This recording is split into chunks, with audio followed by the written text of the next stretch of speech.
Okay, so we're back once again.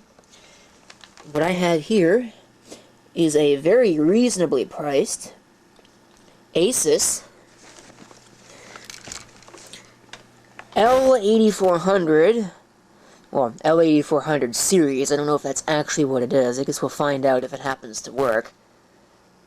Notebook PC from the thrift store for, as you saw, a very reasonable price.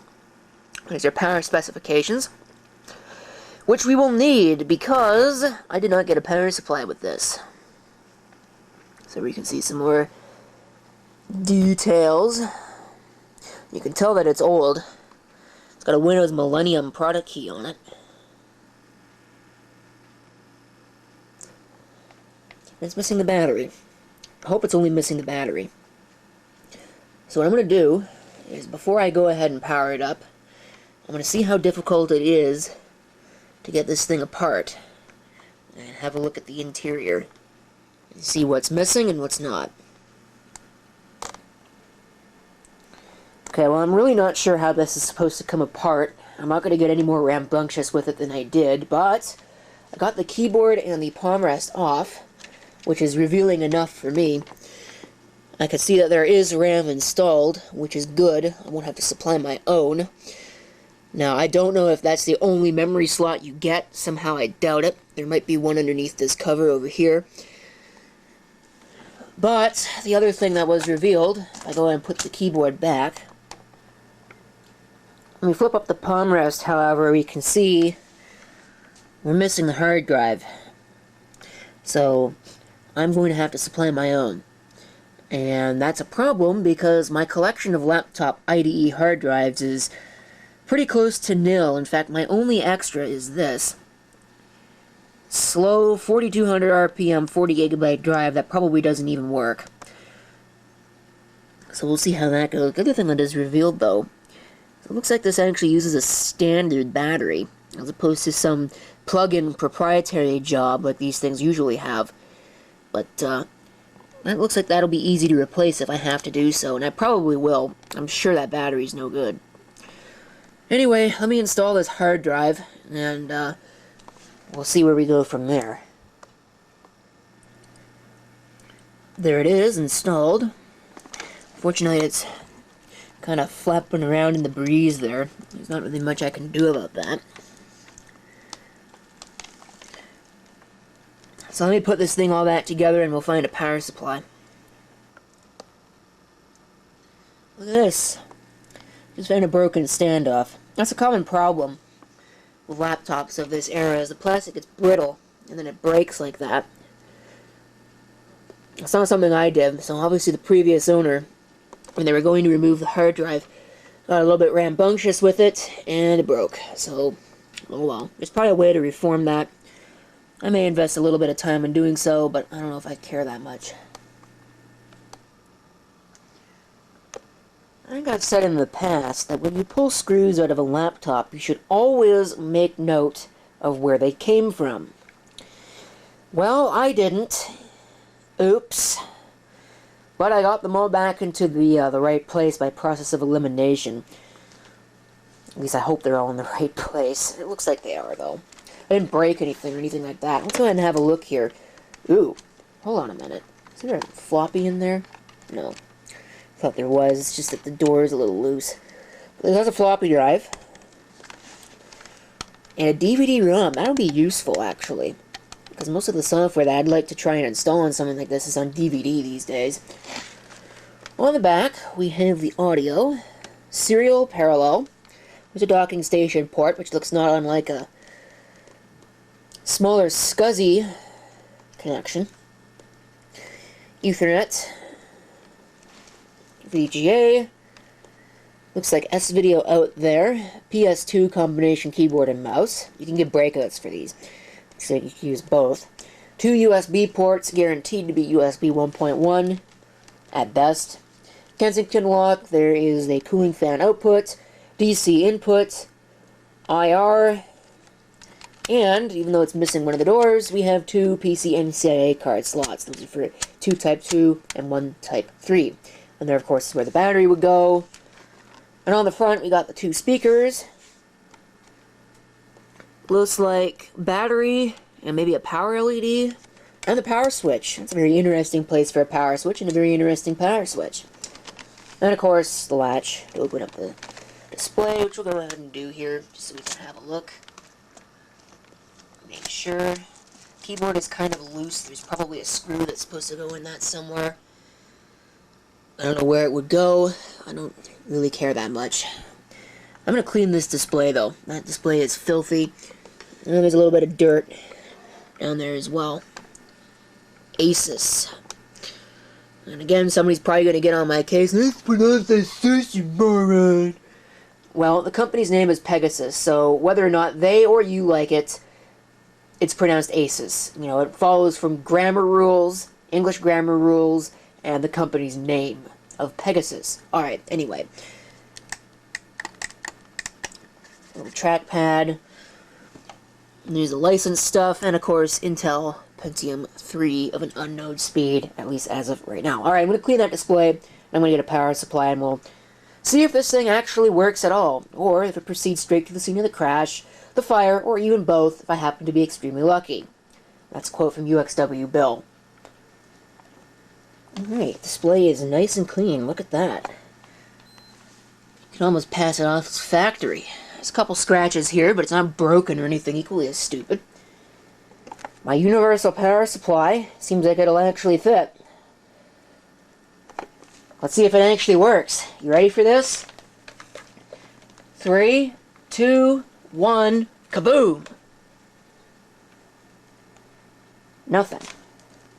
Absolutely nothing at all. Looks like it's almost lifeless. Usually they have lights on them that'll let you know when it's plugged in.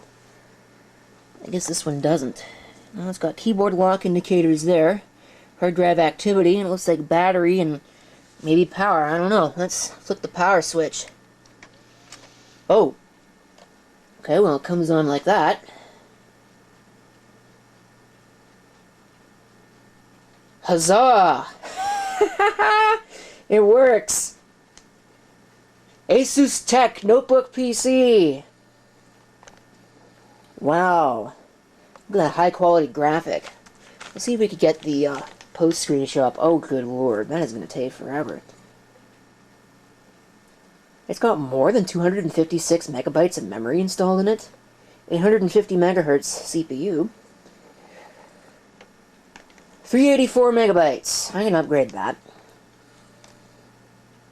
And the date and time is wrong. That's not a surprise.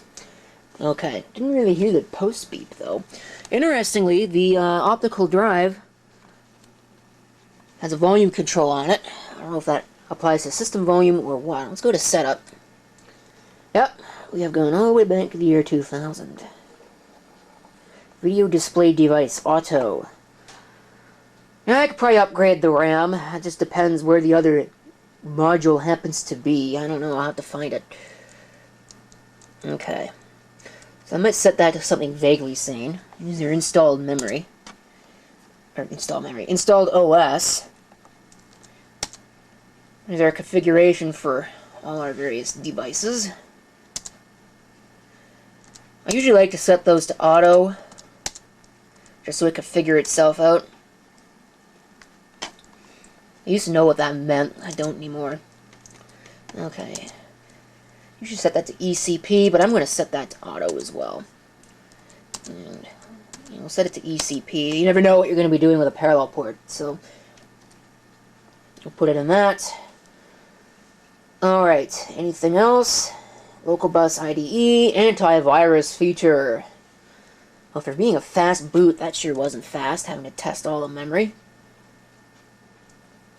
Looks like there is no password, thank God. At least I hope not. Start battery refreshing. Actually, has a battery refresh functionality? Wow. That's not bad.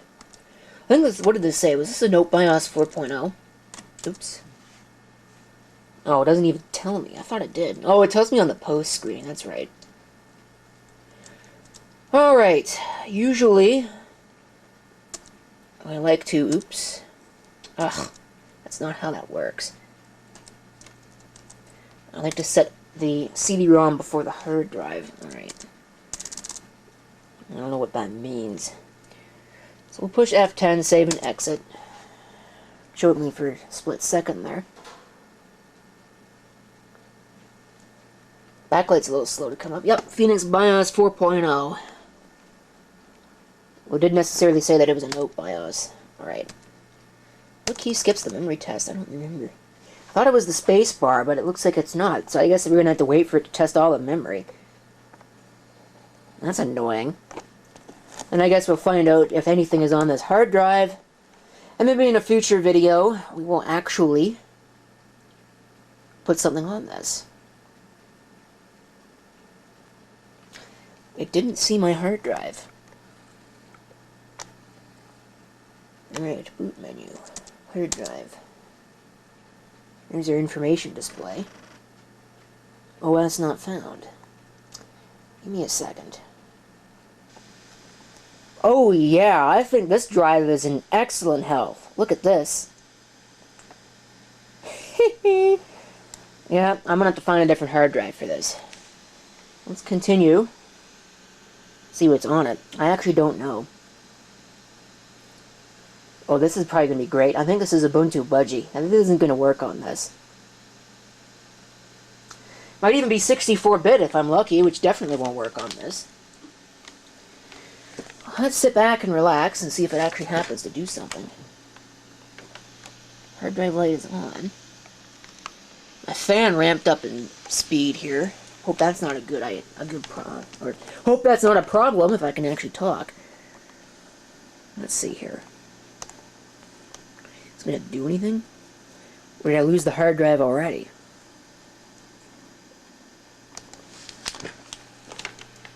Well, my lock indicators still work.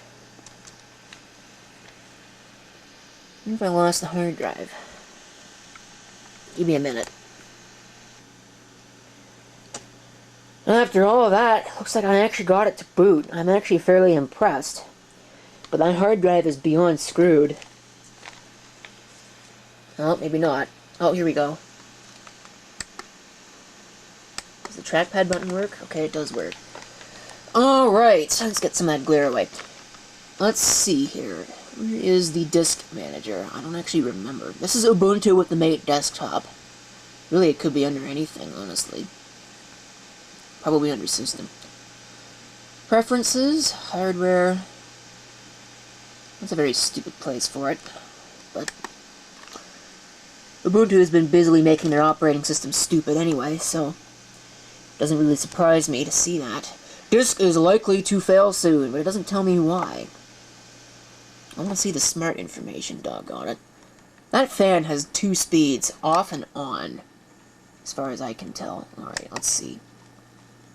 Or maybe not. Nope, I don't want a disk image. Let's see. Smart data and self-tests. There we go. Let's see. Yep, that is completely... It says 0, but no, there's no way. You can see the value is well below the threshold. Although, last self-test completed successfully, so who knows.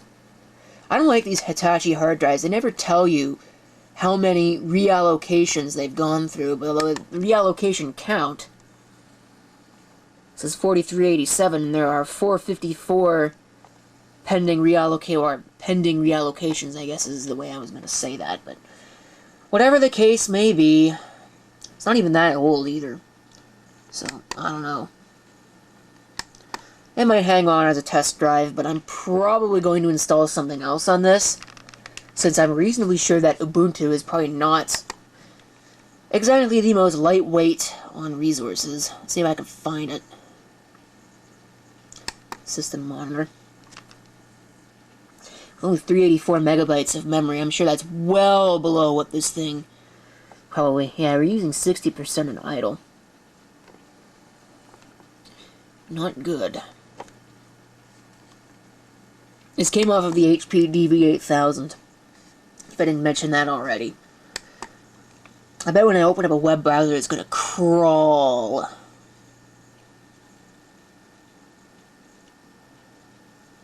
Well, that does make me wonder. I might try something here in a second, because this should have Java and all that mess. I'm gonna see if that program will run up there. This is an interesting little experiment. Yeah, this thing is not built for this. Alright, give me my system monitor again. I'll have a look here. The horrors.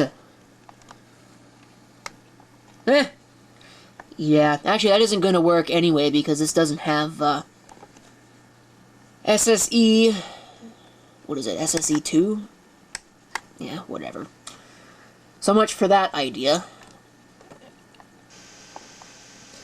Okay, let's see what it does. We'll start it from the terminal so we can actually see output if it crashes. Well, when it crashes. I'm sure it's not going to run on this. Being very mean to this machine right now. I haven't decided whether I'm going to put anti-X on this or if I'm going to put something else. Probably something else. I already have 2 anti-X machines. Although one of them isn't working, so I don't know. I might put anti-X on this anyway. See if there's a new release and all that. I don't know. Is it going to do anything? It's really pegging the CPU over there. I think I'll come back and see if it's done anything. Well, it didn't immediately crash. Of course, it's not going to work because I don't even think this system has Wi-Fi. It seems to imply that it does. No, we do not have wireless. It's just the Ethernet. Let me see if I can hook this up to my network. But interacting with it does not crash the program. Or at least I don't think it does. Maybe it does. Maybe it just crashed on me. No, it seems to be alright. So I don't know why it wasn't running on the Turion 64. I guess it's just something to do with the CPU architecture. I'm really not sure about that. Well, the program isn't exactly running, probably because of pulse audio and the various problems that it brings, but it doesn't crash. So, oop, did the whole machine just crash? I think I'm starting to lose my computer here. Alright, let's close that before it takes over my machine. Alright, come on. Close. Close. Alright, well, we'll get it to close. Watch this. Control C. Wow, this thing is really slow.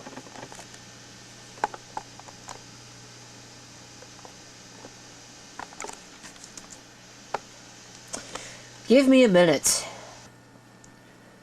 That's what's making it run slow. Updater is running. Oh well, I'm not going to keep this installed anyway, so you can go away. And that can go away. And then I can close out this video. Thank you for watching. If you have any comments, feel free to leave them down below. And this is CP666 signing off. I hope to see you next time. Till then. Wow, this thing is really slow. I can hear it working though.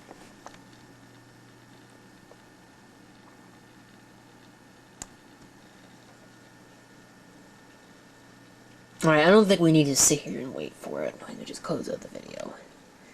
We'll see you on the next one.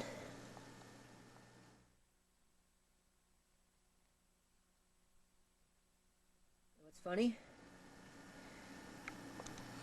Turned off just after it faded black. Nice.